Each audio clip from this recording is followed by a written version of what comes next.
আছেন? আমি আজ বানাবো চিকেন টিক্কা কাবাব, তাই আপনাদের সাথে চলে এলাম শেয়ার করবার জন্য। ঘরোয়াভাবে করছি বলে তাই জন্য চিকেনগুলো একটুখানি ছোটো ছোটো করে কেটে নিয়েছি। তার সাথে এবার কি কি লাগবে সেগুলো আপনাদের আমি দেখাচ্ছি। এবার দিচ্ছি আদা রসুনের পেস্ট, এতটা পরিমাণে নুন দিয়ে দেবেন, অল্প একটু গোলমরিচ দিয়ে দিচ্ছি। এবার এটাকে মিক্সড করে নিচ্ছি।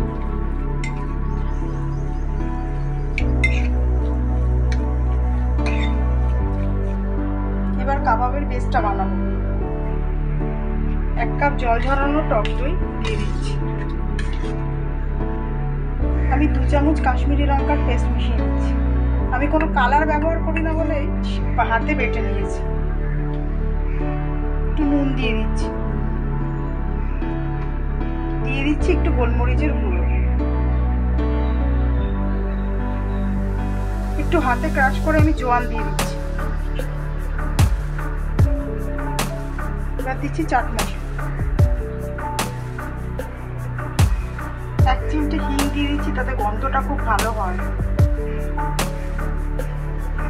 আমি 2 চামচ তন্দুরি মশলা দিয়ে দিচ্ছি।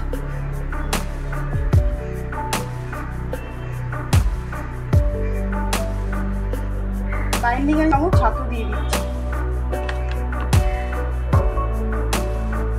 গরম মশলা দিয়ে দিচ্ছি। 2 চামচ মতো সরষের তেল দিয়ে দেবেন। এবার সব উপকরণগুলো একসাথে মিক্স করে দেবেন।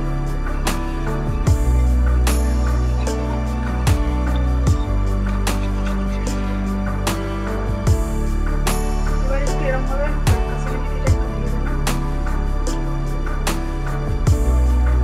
তারপরে দেখুন পেস্ট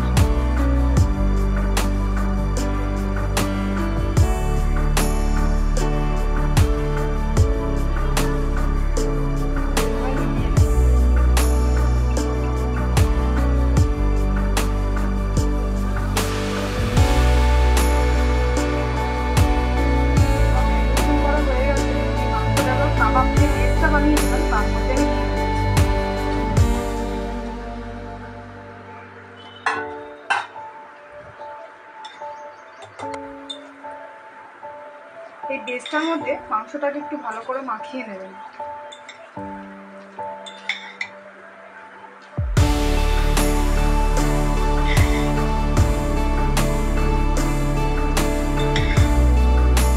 এবার আমি এই অবস্থায় রেখে দেবো। মিনিমাম 1 ঘন্টা রাখতে পারলে ভালো হয়। তার থেকেও যদি কেউ বেশি চান আর একটু বেশি সময় রাখতে পারবেন। যত বেশি সময় রাখতে পারবেন তত নরম হবে আরো বেশি।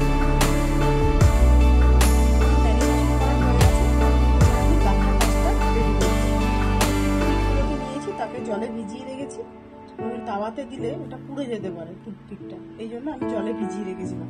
এবার দেখুন কিভাবে রেডি করছি।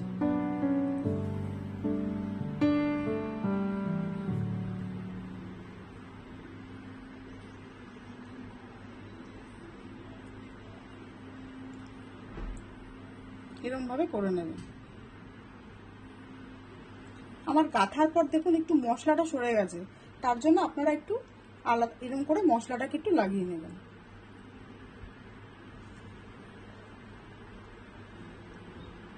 এই দেখুন রেডি।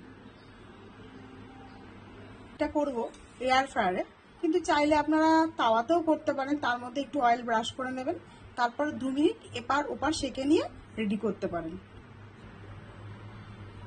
আমি একটু তেল দিয়ে নিচ্ছি, সাদা তেল দিয়েছি। এবার আমি এটাকে ব্রাশ করে নেব। আপনারা চাইলে তেলের বদলে বাটারও দিতে পারেন, আমি সাদা তেলটাই দিলাম। এবার আমি দিয়ে দিচ্ছি।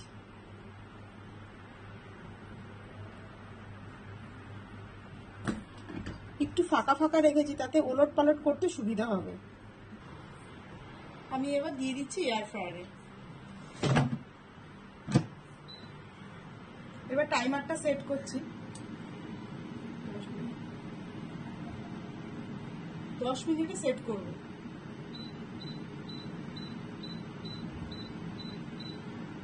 এবার চালু করছি। দেখুন এবার কিরকম হয়েছে।